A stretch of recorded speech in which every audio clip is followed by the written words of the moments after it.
everyone, welcome back to my channel. For today's video, I'm going to be doing an end of year book tag. So I actually got this idea from Destiny. If you've ever watched any of her videos, she made this book tag. So I just went through, got the questions, and I'm just going to answer them using the books I read this year. So yeah, I'm super excited. I think it'll be fun to kind of look back on my reading for 2023. So yeah. The first question is, what was my most disappointing read of the year? And for this one, it was probably Never Lie by Frida McFadden. I read this for a book club, and it was fine. It wasn't that great. I had read another one of her books. I think it was called The Locked Door, and I really liked that one. So I was assuming that this one would be good as well, but it just wasn't that great, and just was a little disappointing. So that's my answer for that one. Next, we have a book that was overhyped. For me, I think a book that was overhyped is We Were Liars. I had seen so much of it about TikTok and on Bookstagram, and it was just like short, thriller-ish, mystery-ish, and so I thought it would be really great. I read it while driving up to Boston, and I just didn't really find it that interesting. I didn't get into it that much. I didn't think it was worth the hype personally. So that one for me is overhyped. What are some of my fave book couples of the year? So I have a good bit for this one. I would say my number one is Rowan and Eileen from the Throne of Glass series. They have my heart. I'm obsessed. Next would be Katniss and Peeta. I reread The Hunger Games this year in anticipation of Songbirds and Snakes. And I really enjoyed it. I forgot how sweet they were, and it was so good. So definitely them for this year. Also, I have Nora and Charlie from Book Lovers. I just loved their dynamic, how they were in the writing industry. I just thought it was really cool. So they're my third couple. And then my last one is going to be Elsie and Jack from Love Theoretically. I read that this year. It's one of Ali Hazelwood's new releases, and I just loved their banter and their dynamic. They're so cute. I eat up Ali Hazelwood's writing, so I'm not surprised that I loved them. Next, we have my favorite main character of the year. So kind of going off my favorite couples, Eileen is probably my favorite main character of the year. She just holds a special place in my heart now. And I think she will always be one of my favorite main characters. I also have Jacob from Yours Truly. I really enjoyed Yours Truly, and Jacob, he has anxiety, and it's really such a good portrayal of it as someone who has anxiety, and so I found that I just really related and loved seeing his progression throughout the story. So I really liked his character and Yours Truly as a whole. And lastly would be Donatella, or Tella, from the Caraval trilogy, which is surprising because in the second book that is mainly about her, I wasn't as at the beginning, I was not as excited and didn't like her as much as I liked Scarlet, but by the end of the trilogy, I just love her and her story and her character progression. I thought it was really amazing. And so I think this year she was definitely one of my favorite main characters. Next, we have a book that surprised you. For me, this one is actually Wildfire. So I had read Icebreaker and I really liked it. So I figured I would like Wildfire, but it was so much more in-depth and I guess meaningful in some ways than Icebreaker was. I feel like there was a lot more substance, and I really liked the supporting characters as well, and how there was a found family dynamic, which there was a bit of an Icebreaker, but I just feel like it was really well done in Wildfire. So I was surprised at how much more I liked Wildfire, if that makes sense. So that was definitely one that surprised me and that I really enjoyed, and that was really happy that I read. And it was a new release too, which is fun. So the next question is my new favorite author that I discovered. So this year, one of my new favorite authors is none other than Carissa Broadbent. So she wrote the Serpent and the Wings of the Night, or Crown of Nyaxia series, as well as the Daughter of No Worlds or War of Lost Hearts trilogy. And these I think I read them over the summer, and I adored them. So I read Daughter of No Worlds first, and it's so good. It's so unique, and I love Max and Dasanya, the main two characters. And then I read Serpent and the Wings of the Night, which you've probably seen this one, or heard of it at least.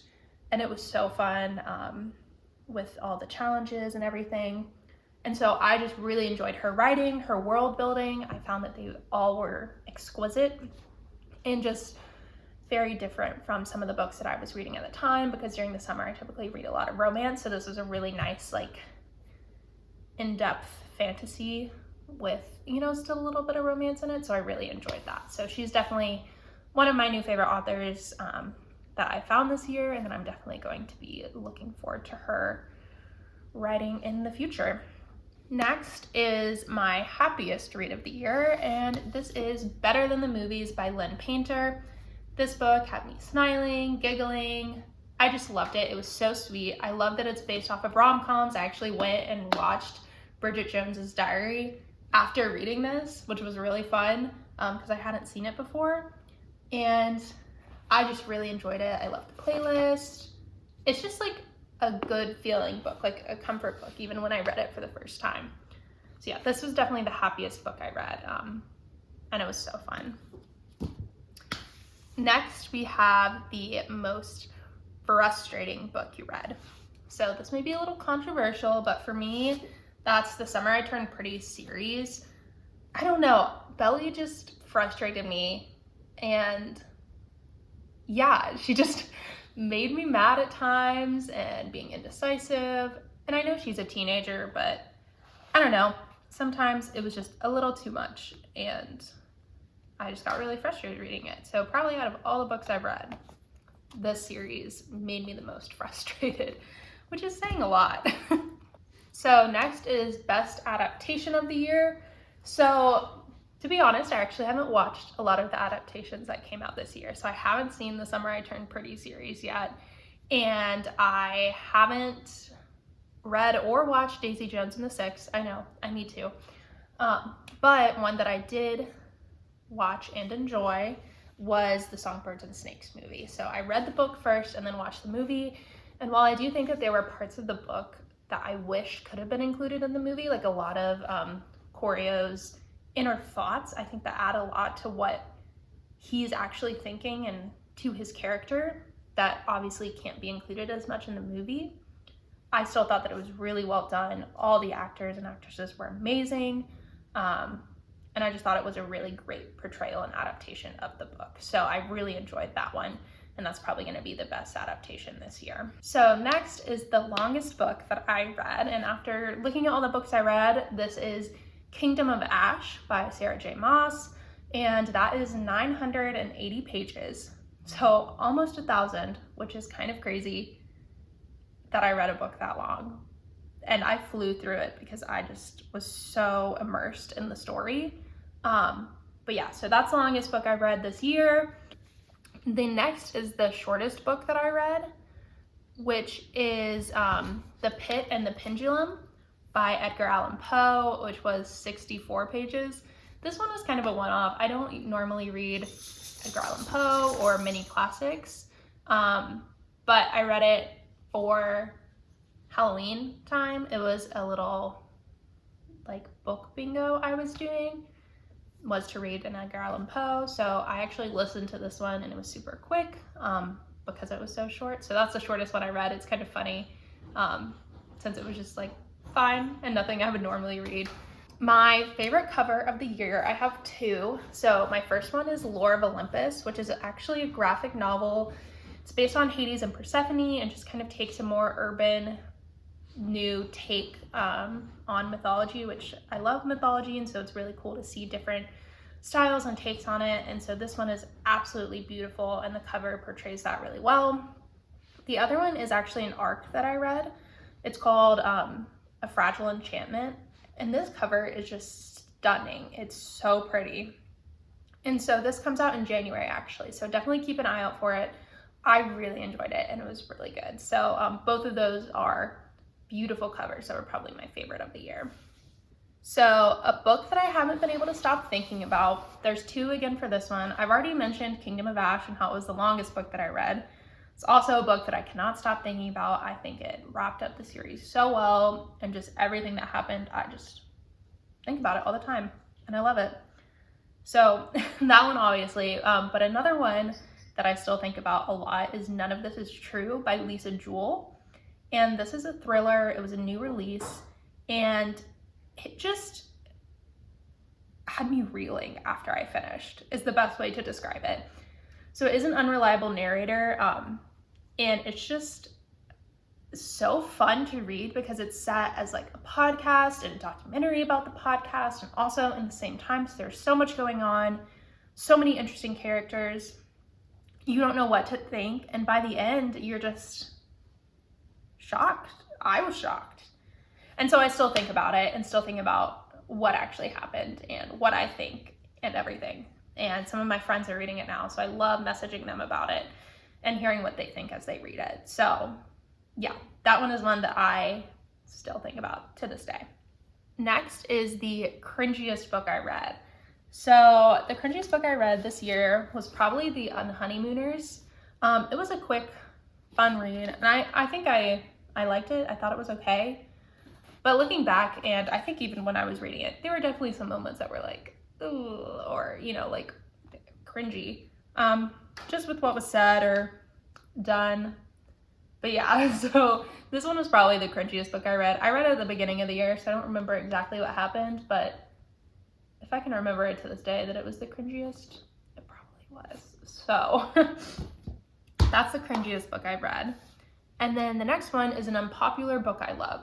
So I wouldn't necessarily say that this one is unpopular, like people don't like it, but I would say that I haven't heard much about it or seen much about it anywhere, and that is Eleanor Oliphant Is Completely Fine. This one's a pretty short book. It's a little over 300 pages, and it's just a really good novel. It's funny, it's really well written, it has a good story, good meaning to it, and I really liked it. I thought that it was just a very quick but still meaningful read. And so since it hasn't been one that I've really ever seen much about and ended up picking up at a used bookstore, actually, both I read it and my mom read it and she loved it as well, I would definitely say that this is an unpopular book that I loved this year, and that really would recommend. So next we have my highest rated and lowest rated books on Goodreads. So the first one, I've already mentioned it a couple times. If you can't tell, there's a theme of a series that I really liked, and that's Kingdom of Ash, which is the last book in the Throne of Glass series. This book was rated a 4.66 on Goodreads, which is honestly so high and really impressive. I rated it a 5 when I read it the first time, and I'm not surprised that it's rated this high. And it's nice to see that a series that I think so highly of is rated so high. And then the second book, the lowest rated, is Ready Player 2 by Ernest Cline. This has a 3.43 on Goodreads, which is kind of low, especially for books that I typically read. I did rate it a 3, so I'm, agree with that rating. I don't think it was as good as the first one. I don't really know if it was needed, but yeah, so this is the lowest rated book that I read. And my boyfriend read it as well, and he kind of agreed with that too. Next, we have some of my favorite quotes from the year. So I have some of these, so I'm gonna just read them off of my laptop, and some of them I have the books for. So the first one is from Beach Read, and this one is right here, and it's also, if you haven't read any of these books, feel free to just skip if you don't want to get spoiled. I don't think any of them are like big spoilers, but if you don't want to hear anything from the books.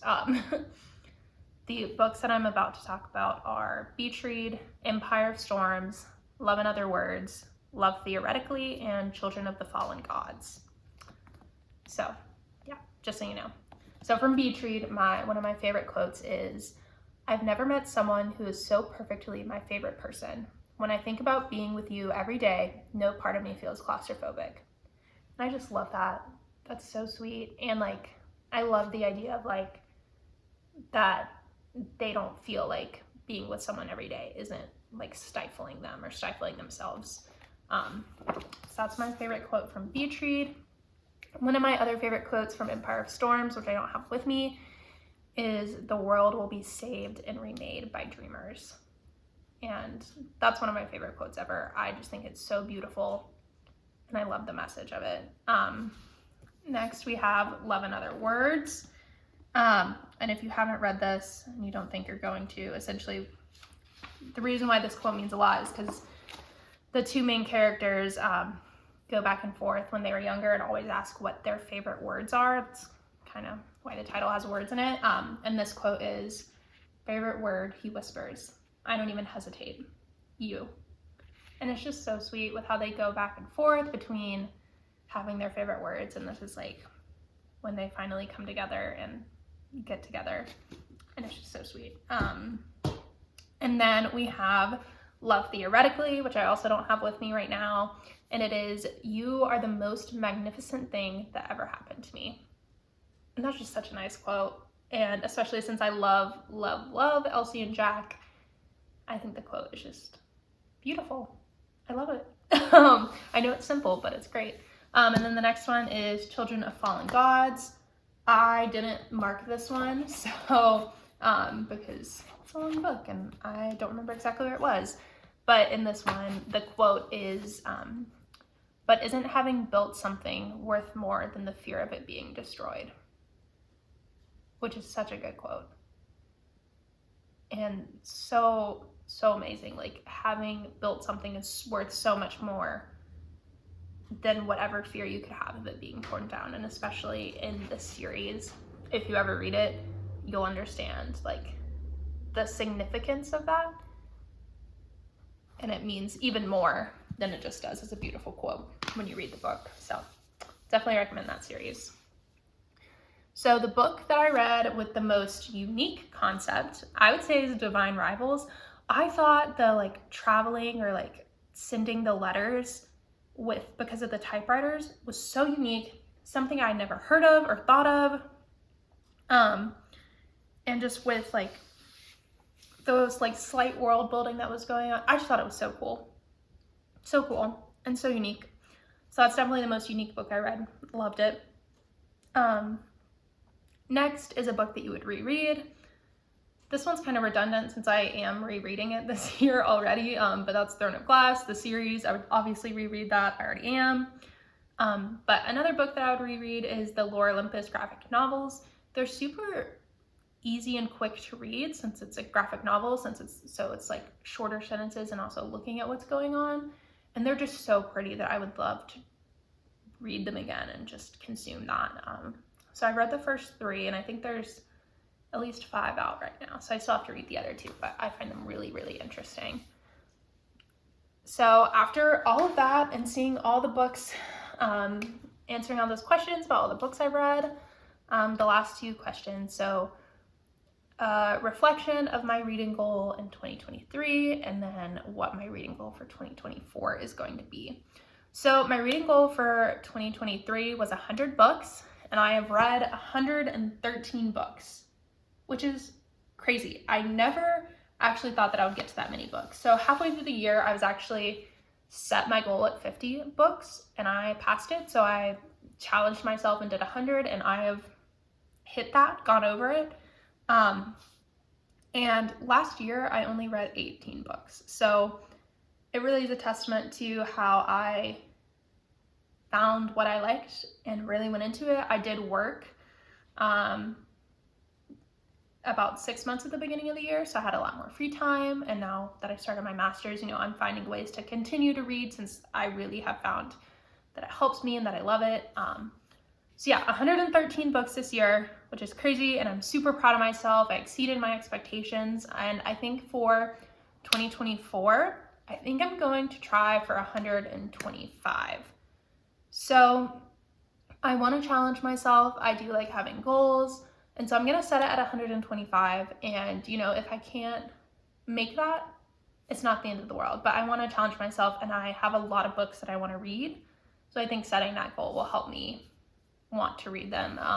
And I even had some slumps this year, and so I think you know, it still takes into account for those, definitely. Yeah, so the last question is, what am I prioritizing for my 2024 reading? So I have 3 main things that I want to prioritize for my 2024 reading. The first one is I want to diversify the genres that I'm reading. So I read a lot of fantasy and a lot of romance. I recently got some classics that I think would be nice to mix in. I think I want to read a little bit more literary fiction, maybe some more sci-fi. So I think just having a broader range of books that I'm reading, I think will be nice. And that's not saying that I have to read them all the time, because I read for fun, and so I'm going to read the books that I enjoy. But I think there are lots of really good books out there that I don't necessarily think of right off the bat. So diversifying that. I want to make progress in my physical TBR. Right now I have about 98 books on my physical TBR back at my apartment. And that's a lot of books, and I think I can work on getting through those. So instead of buying books, or, you know, I can still read on my Kindle, definitely, because that's quicker, but making sure I'm getting through those physical books that I have, I think would be great for me to do. And then the last thing on my list is I kind of want to reread some old series that I know that I loved. So this is like the Percy Jackson series with the new TV show coming out. I think it would be really fun to reread that. And then the Heroes of Olympus with that. I really liked both of those series, and I would enjoy rereading them since I don't remember a lot from when I was a kid and what I read. I just know that I loved them. I also would love to reread The Mortal Instruments and all of that Cassandra Clare books. I was obsessed with them when I was younger. And I know she's come out with some new ones recently, so I think reading those would be really fun. So those are just some examples of some series that I know that I loved when I was younger that I would like to reread. And I think that'd be fun to mix in, you know, with some other books and new books, having some old and some new. So overall, that is what my 2023 looked like and what I hope my 2024 will look like. If you want to do this same end of year book tag, I added the questions down below that I got from Destiny. It was super fun, and yeah, don't forget to like, comment, and subscribe. Hope you have a good rest of your 2023. Mwah.